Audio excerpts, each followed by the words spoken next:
Good afternoon, St. Mary's. This is Thomas Leah, the Director of Religious Education at St. Mary's. So I'm sure you all know that by this point, but it's always a good reminder. So I just wanted to mention a couple things. Parish is going good. The youth are actually making a lot of progress. So please keep them in your prayers. That is kind of the best way for someone to grow if their hearts are softened by the showers or softened by the graces of the Holy Spirit. Then the seeds can grow, otherwise it won't do much good.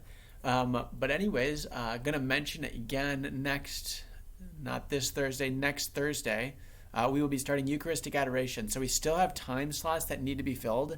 We need 2 people for each slot. We need 2 people present in front of the Blessed Sacrament at all time. That's just the rule of the church. And if you can find a time in your schedule, I'm going to break it up into 30 minutes so you don't have to do the full hour. Just stop by for half an hour, and you can sit there. You can read. The saints have kind of said that that's the way to hear God speaking to us is through holy reading. One of my favorite books is Letters to a Brother Priest. This will be in the back of the church. I'll show you where it goes in a minute. And yeah, so I'll kind of read a story from there. But really, just kind of going back to it.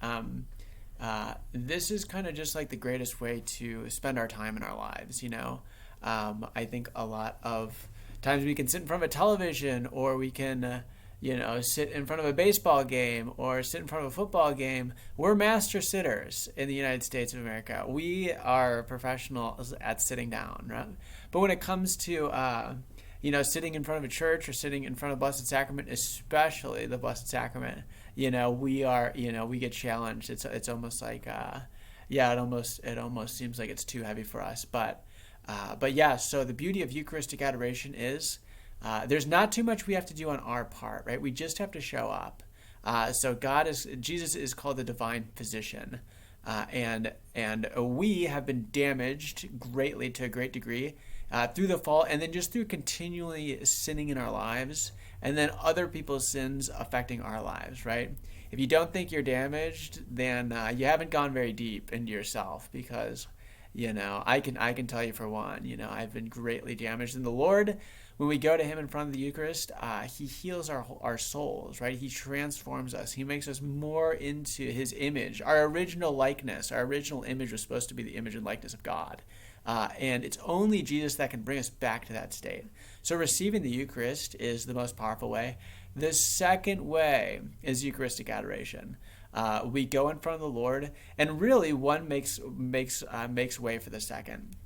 If we're not prepared, if our hearts aren't prepared to receive God, I can't remember what the phrase is, but it's called limited reception or something like that, where we only receive as many graces as we are prepared to receive. So there's a lot of times where people can receive communion and their heart disposition isn't there, so they either receive nothing or they receive punishment, right? So if you're in the state of mortal sin and you receive the Eucharist, then that's another mortal sin.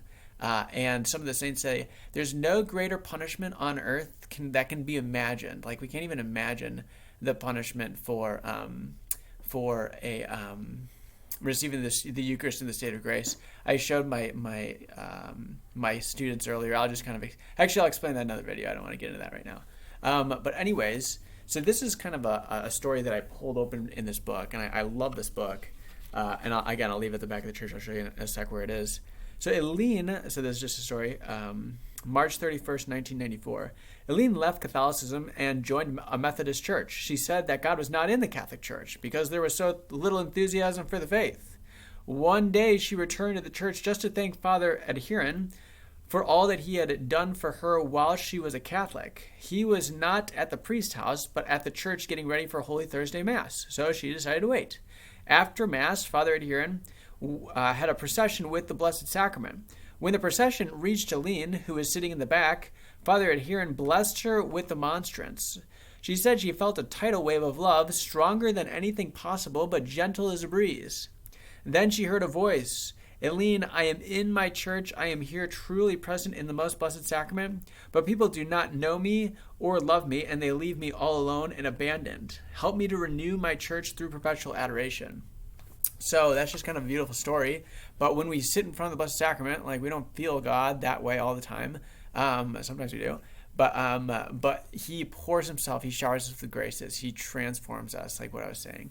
Okay, so we're gonna go to the church, show you where that book goes. So here, and I'll show you where the sign-up sheets are as well. Okay, so here we go. Okay, awesome. So adoration sign-up sheet right there, Eucharist book back here. So you can feel free to read that anytime. And yeah, I think just, sometimes we don't think we have enough time in the schedule for adoration to come to church. But imagine this. If I was to tell you, hey, we are going to be giving out $1 million at 3 o'clock at the church at St. Mary's. You have to come, listen to Tom talk for an hour, and then we'll give you $1 million. Probably most people would go, like nobody would pass that up. We receive tens of millions of dollars. Like when we die, we will see the craziness, like the awesomeness. And but once we die, game over. Like we're not going to be able to, we can't change what we did, like we only have this chance. And so we move forward in faith, right? We just have to walk with our eyes closed, say, okay, I'm going to believe crazy DRE Tom. I'm going to come here. I'm going to spend time here once a week. And I'm just going to pray to God, spend time with God. That's never a bad thing. But the amount that he'll show you, the amount that you'll receive will blow your mind. And it is the case. Like you can trust me. But anyways, hopefully you sign up. And I'll talk to you soon. Have a great day. Keep me in your prayers. Please, please, please, please, please. Okay, thank you. Bye.